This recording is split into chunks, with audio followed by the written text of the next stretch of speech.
You've probably heard. In a little over 2 weeks, we'll have a national election. So I thought I would take this Sunday as an opportunity to use my sermon to tell you how to vote. Just kidding. A sermon is not primarily preoccupied with politics. The point of a sermon is to attempt to listen for what God has to say to us through God's scriptures. And you're right to be annoyed when a preacher like me uses, or some may say abuses, a sermon to parade my political opinions before you, or when preachers preach themselves instead of Christ crucified. And yet, in this Sunday's gospel, Jesus' critics raise a question about politics. Is God, through this passage of Scripture, attempting to make us think about politics whether we want to or not? Will you pray with me? God of truth and justice, help us to be the masters of ourselves that we might truly be the servants of others. Take our minds and think through them. Take our lips and speak through them. Take our hands and do your good works. Take our lives and live out your life. Take our hearts and set them on fire with love for you. Amen. The question that Jesus' interrogators placed before him is not about voting, a practice which nobody there was ever allowed to do, but rather about taxes. And as our politicians have shown us, we're all very interested in taxes. Who enjoys paying taxes? The Judeans, having this discussion about taxes, didn't have much choice in the matter. The taxes they paid were being paid to their Roman overlords. As if that wasn't already a bitter enough pill to swallow, those taxes to the Romans helped keep a Roman occupation army in their land. The question about taxes is a question about government. To ask, should we pay taxes to Caesar or not, is to ask follow-up questions like, is Caesar so powerful that we must pay his despised taxes whether we like to or not? Is Caesar's government a legitimate government over us? And if not, what should we do? Those questions are supremely political questions. It's interesting that Jesus doesn't ask this question. His critics do. Throughout his ministry, Jesus prefers to put the questions to us like, what does it profit a person to gain the whole world but lose his soul? Jesus doesn't ask the question about Caesar's taxes. It's his critics that ask it. And we can certainly understand their preoccupation with political questions. What we call news is mainly reports about politics. For the last few months, or maybe the last few years, the coronavirus and politics has been the only news that the various outlets think we are interested in. There is a sense that as we move towards a national election, we are moving towards a very important cataclysmic event. Politicians on both sides of the aisle keep telling us that this election could well be the most important election in American history. The whole future and fate of Western democracy is in your hands as you pull the voting lever. I say you because, as a permanent resident, I don't get to vote here in the US. The words of Jesus may therefore sound a bit out of touch to our ears. As you know, Jesus only rarely and almost never explicitly talks about politics. As for us, politics is about the only thing that we publicly talk about these days. Politics is our obsession. Maybe that's why Jesus doesn't talk much about politics. He knows how fascinated we are with human government and human power. Our politics continue to assume a godlike status, much as they did in Jesus' day. In Jesus' day, Caesar was emperor, and later Caesars demanded worship as gods. In our day, we live in a democracy. We are told that the people determine who rules over us. In fact, we are led to believe that we, the people, are the equivalent of Caesar, and we end up worshipping ourselves. We look to those who are in charge politically to solve most of our problems. Is there an opioid crisis in America? Then the government ought to do something about it. Are there criminals coming into the country from other places? Then the politicians ought to order the troops to the border and secure things for us. Are women having abortions? Well, heck, make a law and criminalize them. The state has become our major source of security, empowerment, and even meaning. In contrast to the way we think about politics, Jesus seems almost nonchalant and dismissive of this exchange about whether or not to pay taxes to Caesar. When they ask the question directly, should we pay taxes to Caesar or not, Jesus doesn't immediately reply. Rather, he says, who's got a coin? The coin they produce is called a Tyrian half shekel, or otherwise known as a Roman denarius. They were minted in the Roman city of Tyre about 126 BCE to about 56 CE, and used as a means to pay the Jewish temple tax. In fact, even after closing the mint in Tyre, Roman authorities allowed the Jewish temple to mint the coins in Palestine as long as they continued to bear the image of the Roman emperor upon them. And although these were coins used for Jewish religious purposes, the coins were clearly impressed upon them that they nevertheless were owned by Rome, and that the Jewish faith existed only by Rome's favor. In a sense, Jews were forced to produce and use for religious exchange an idolatrous medium which defined them as members of the Jewish faith community. The temple tax brought them membership into the temple and into the community for the year, and would have been used for buying their sacrificial animals and for submitting their tithes.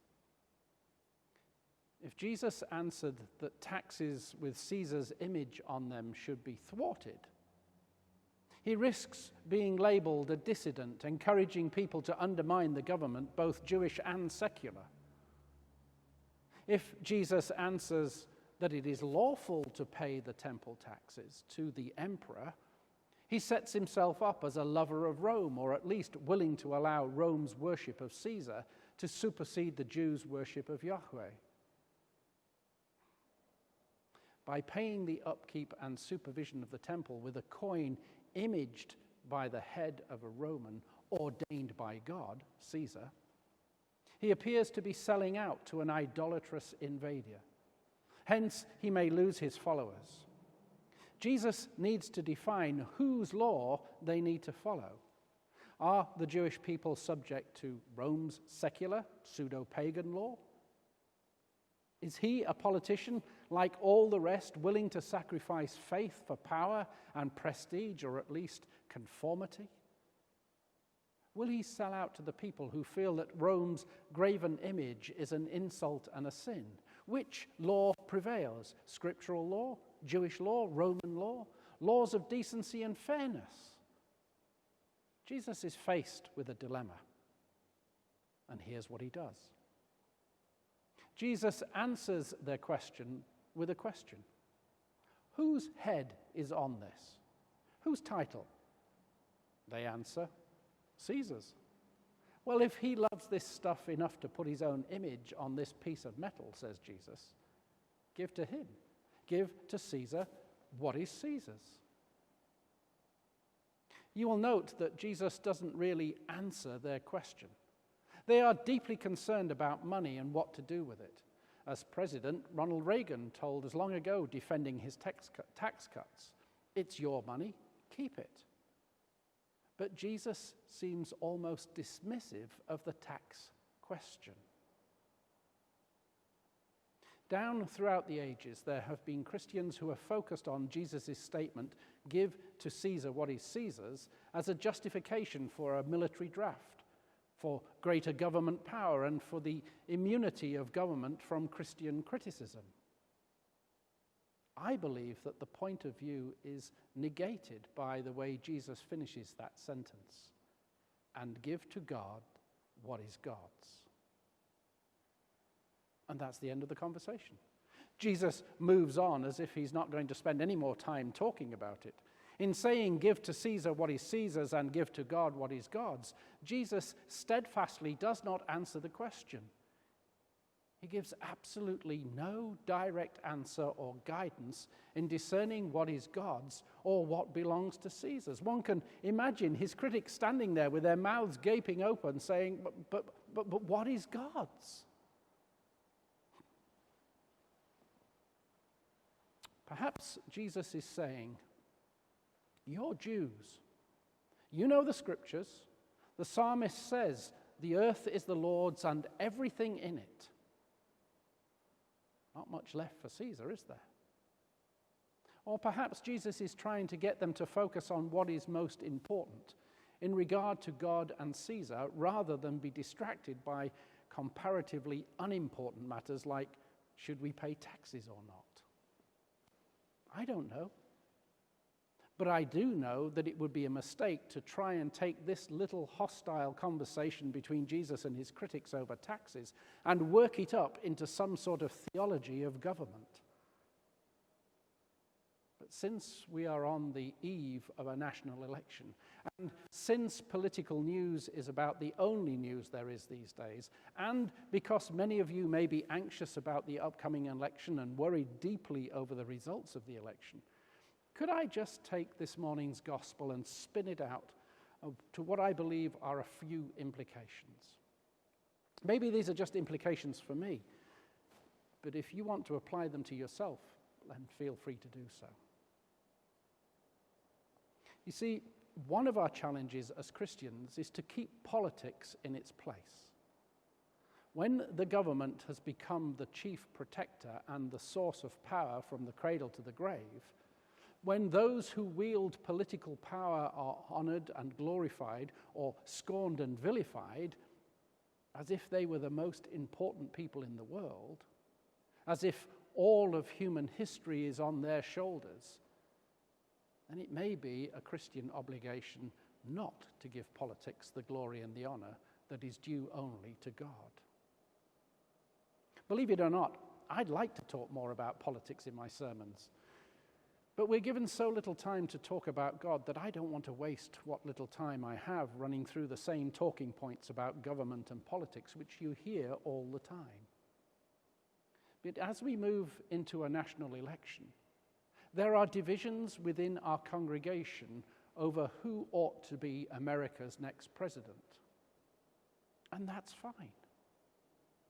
But we ought to be very, very careful in claiming that Jesus Christ sanctions either political party, or in thinking that Jesus is heavily invested in politics of the right or the left. I sense in Jesus a certain aloofness from our politics. Jesus concerns himself first with focusing us upon God and God alone, with getting us to give worshipful glory to God and God alone. Caesars of the right or the left come and go. Only God remains. But that doesn't mean that Christians are apolitical, nor that Jesus and his way is utterly unrelated to political issues. In calling Jesus Christ Lord, we are using a thoroughly political rather than exclusively religious term. He is Lord. You can see in Jesus' teaching and his ministry that he clearly takes the sides with the poor against the rich, that he is unimpressed by the government's attempts to be all-powerful, and that he is concerned with those who are oppressed and victimized by powerful people like Caesar. That means that Christians can expect to participate in the political process with opinions and values and commitments that are determined by the kind of Lord that Jesus is.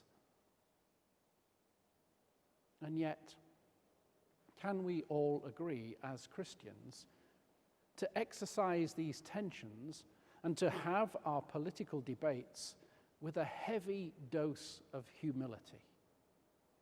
We are sinners, all of us. whether on the right or the left.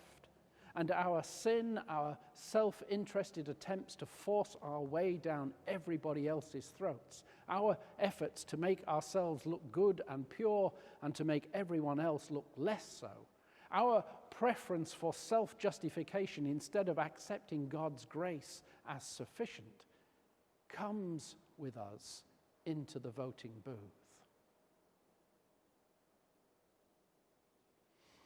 Jesus refused directly to tell us to pay taxes to Caesar or to tell us to refuse to pay taxes, leaving it an open question for his followers. I think you are to pray for divine guidance in your political views and in your voting. But as you know, in previous attempts in seeking divine guidance on how to live your life, these things are really uncertain. It's not easy to know if you are following God's will or your own selfish desires. So go ahead and do what you think is right, always knowing that we have a forgiving God. You've probably heard me say before that one of the challenges of being a Christian in American democracy is that as Christians, through baptism, we live with two passports in our pockets.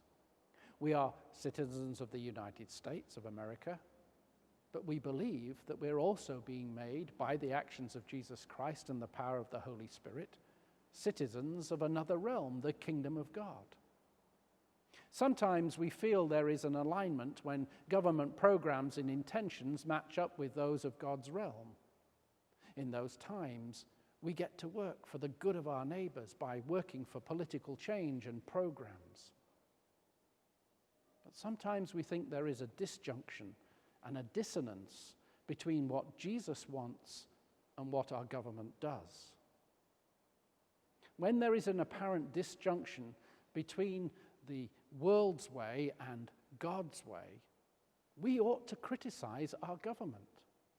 We ought to vote out those who are responsible for the state of affairs and vote in those who promise to set things right. Can we even do all of that with enough Christ-induced humility to knowing that we could be wrong and our political opponents could be right? We work in politics, knowing that government can do a lot of good and can do a great deal of harm.